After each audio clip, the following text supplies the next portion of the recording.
Praise the lord. యేసుక్రీస్తు నామములో మీ అందరికీ వందనాలు. ఈ ఉదయకాల సమయంలో ప్రతిదినం ప్రభుతో అన్న ఈ కార్యక్రమానికి స్వాగతం పలుకుతూ చిన్న ప్రార్థన చేసుకుని ప్రారంభించుకుందాం. పరిశుద్ధుడైన తండ్రి, ప్రేమ కలిగిన దేవ, నీకు వందనాలు. ఈ ప్రతిదినము ప్రభుతో అన్న ఈ కార్యక్రమాన్ని గత కొన్ని రోజులుగా మీరు జరిగిస్తున్నందుకే మీకు వందనాలు చెల్లిస్తున్నాం.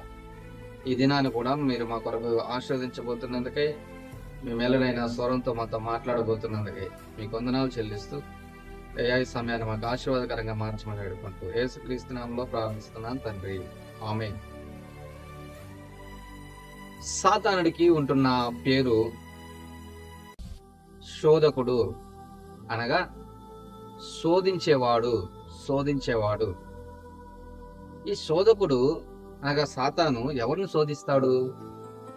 ఎవరైతే విశ్వాసములో బలంగా ఉంటా ఉన్నారో, ఎవరైతే ఆత్మీయతలో బలంగా ఉంటా ఉన్నారో, ఎవరైతే దేవుని యొక్క సహవాసములోను దేవుని యొక్క పరిచర్యలోను విరివిగా వాడబడతా ఉంటా ఉన్నారో, వారందరినీ అమితంగా శోధించడానికి సిద్ధంగా ఉంటున్నవాడిగా ఉంటా ఉన్నాడు. వాడి పనే శోధించడము. శోధించి ఏం చేస్తాడయ్యా అంటే, ఎక్కడైనా వాడికి మనం అవకాశం ఇస్తే, ఆ శోధనకు మనం లొంగిపోతే బరబర లాక్కెళ్ళిపోతారు. ఎక్కడికి అంటే దేవుడి నుంచి దూరంగా, వాడి యొక్క సంఖ్యలలోకి, వాడి యొక్క కబంధ హస్తాలలోకి లాక్కెళ్ళిపోతాడు. కాబట్టి విశ్వాసులుగా ఉంటున్న వారు ఎవరైనా సరే చాలా జాగ్రత్త కలిగి ఉండవలసిన వారుగా ఉంటా ఉన్నారు. వాడు ఏ రీతిగా ఎలాగ మనల్ని శోధిస్తాడో తెలియదు కాబట్టి మనము శోధనలో పడకుండా జాగ్రత్త పడవలసిన వారంగా ఉంటా ఉన్నాం. కొన్నిసార్లు మనం అనుకుంటాం, అబ్బా నాకు వచ్చినంత శోధన మరి ఇంకెవ్వరికి రాదు, అసలు ఆ శోధన నేను తట్టుకోలేకపోతా ఉన్నాను, నేనేం చేయాలో నాకు అర్థం కావటం లేదు అని చాలా మనము చెప్పుకుంటా ఉంటాము. చాలా వాటి విషయమై మనము ఆందోళన చెందుతూ ఉంటాం. అలాంటి శోధన మనకు వస్తా ఉన్నాయి అని చెప్పి. అయితే దేవుని వాక్యం సెలవిస్తా ఉంది. ఏమని సెలవిస్తా ఉంది అంటే, మీకు మామూలు శోధన అనగా మీరు సహించగలిగేంత శోధనే నేను మీకు మరి అనుమతిస్తున్నాను దేవుడు అంటున్న మాట. మనకు మించిన భారాన్ని దేవుడు మనకు ఇవ్వడు. అంతేకాదు, ఆయన శోధనతో పాటు తప్పించుకునే మార్గాన్ని కూడా మరి దయచేసే దేవుడిగా ఉంటా ఉన్నాడు. సాతానుడు దేవుడి దగ్గర నుంచి ఒకవేళ అనుమతి తీసుకొని నేను శోధించాలి అని అనుకుంటే, నేను ఎంతవరకు శోధించాలో అంతవరకే. అయితే ఈ శోధనలో నువ్వేం చేయాలి?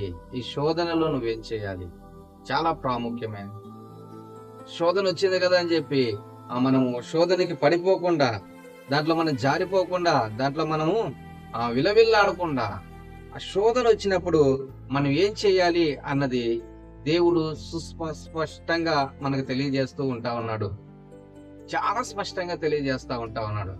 ఒకసారి చూద్దాం. మనం మత్తయి సువార్త 26వ అధ్యాయము 41వ వచనంలో ఈ మాట మనం చదువుకుందాం. మీరు శోధనలో ప్రవేశించుకున్నట్లు మెలకువగా ఉండి ప్రార్థన చేయండి.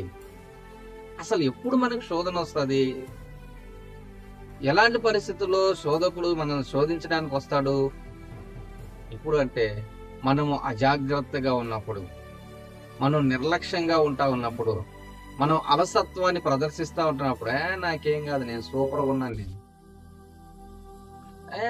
నేనేంటి పాపానికి పడడం ఏంటి, నేనేంటి సాతానికి లొంగడం ఏంటి, నేనేంటి శోధనలో పడిపోవడం ఏంటి, అంటే నా అంత బలవంతుడు, నా అంత జ్ఞానవంతుడు, లేకపోతే నా అంత భక్తిపరుడు ఇంకొకరు లేడు అని నిర్లక్ష్యంగా వ్యవహరిస్తున్న సమయాలలో శోధకుడు నిన్ను శోధిస్తాడు, శోధనలో పడేస్తాడు.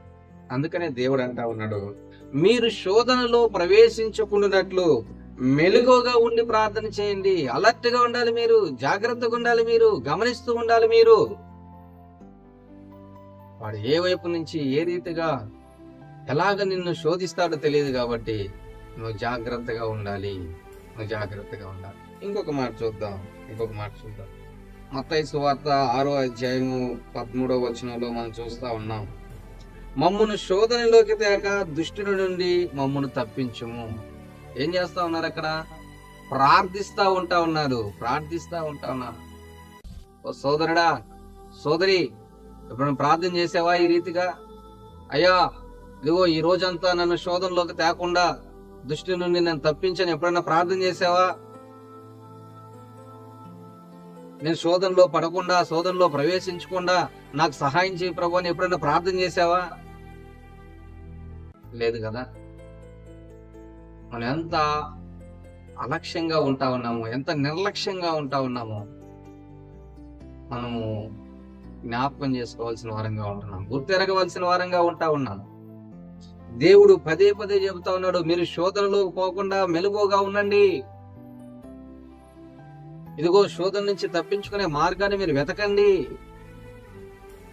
శోధనకి మీరు లొంగొద్దు, శోధనలో మీరు పడిపోవద్దు, సాతానుడి చేతికి మీరు దొరకొద్దు.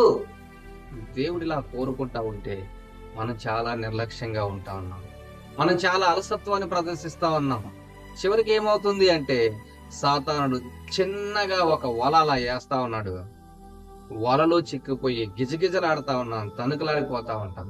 చాలా మంది యవనస్తులుగా ఉంటున్నవారు, పెద్దవారిగా ఉంటున్నవారు, చిన్నపిల్లలుగా, ఏ వయసుకు తేడా లేదండి. దేవుడిలో కొద్దిగా బలంగా ఉన్నారు కదా, విశ్వాసంలో ఎదుగుతున్నారు కదా అనుకుంటున్న వారి మీద సాతానుడు ప్రయోగిస్తున్న శోధనలకు పడిపోయి విలవిల్లాడిపోతుంటున్న వారిగా ఉంటా ఉన్నారు. కారణం ఏంటి? ప్రభువు చెప్పిన ఆ యొక్క హెచ్చరికను మనము ఖాతరు చేయకపోవడం, ప్రభువు మాటకు మనము చెవి యొక్కకపోవడం, మెలకువగా ఉన్నానంటే హాయిగా మనము నిర్లక్ష్యాన్ని వహిస్తా నాకేం కాదులే అనుకుంటున్న దూరంలో మనం ఉంటా ఉన్నాం. కాబట్టి సాతానుడు మన మీద జయాన్ని పొందుకుంటా ఉన్నాడు. ఉదయకాల సమయంలో మాట్లాడుతున్న ప్రియ సహోదరుడా, సహోదరి, ఈ రోజు నుంచి నువ్వు ఒక ప్రార్థన చేయి. ప్రభువా, శోధనలో ప్రవేశించకుండా దుష్టుని నుండి మమ్మల్ని తప్పించయ్యా. ఈ దినమంతా నీ కాపుదల దయచేయి నాయనా. ఈ దినమంతా నీ జ్ఞానాన్ని దయచేయి ప్రభువా. ఈ దినమంతా నీ ఆలోచన దయచేయి. నీ గైడెన్స్ లో నేను మెలగాలి. ఈ దినం దుష్టుడికి ఎక్కడ నేను అవకాశం ఇవ్వకూడదు, ఏ శోధనకి నేను లొంగిపోకూడదు ప్రభువా, నాకు సహాయం చేయని. దినము ప్రారంభంలో నేను ప్రార్థన చేసుకొని నువ్వు దినాన్ని ప్రారంభించు. దేవుడు నీకు సహాయం చేస్తాడు. శోధనలో పడిపోకుండా, దుష్టుడి చేతికి, సాతాను చేతికి నువ్వు దొరకకుండా ఆయన నీకు అన్ని రీతిలుగా సహాయకుడిగా ఉంటాడు. ఆయన నిన్ను నడిపిస్తాడు, తప్పిస్తాడు. కాబట్టి ప్రార్థన చేసుకున్నాం, తలలో ఉంచుదాం. పరిశుద్ధులైన తండ్రి, ప్రేమ కలిగిన దేవా, నీకు వందనాలు ఆయన. అనేక మంది విశ్వాసులుగా ఉంటున్న వారు శోధనలో పడి విలవిల్లాడిపోతా ఉంటారు. ఆయన నీ వాక్యం సెలవిస్తా ఉంది, మెలకువగా ఉండండి, పడిపోకుండా తప్పించమని ప్రార్థన చేయండి, తప్పించుకోండి, వాడి చేతికి దొరకొద్దు. దేవా, ఉదయకాల సమయంలో ఎవరైతే ప్రార్థన చేశారో శోధన నుండి తప్పించమని, మెలకువగా ఉండడానికి సహాయం చేయమని, శోధకుడి మీద విజయాన్ని దయచేయమని దేవా, వారితో మీరు ఉండండి. శోధనలో నుంచి తప్పించి, దృష్టి నుంచి తప్పించి, వారికి విజయాన్ని అనుగ్రహించి నడిపించి, యేసుక్రీస్తు నామములో ప్రార్థిస్తున్నాను తండ్రి, ఆమేన్. God bless you.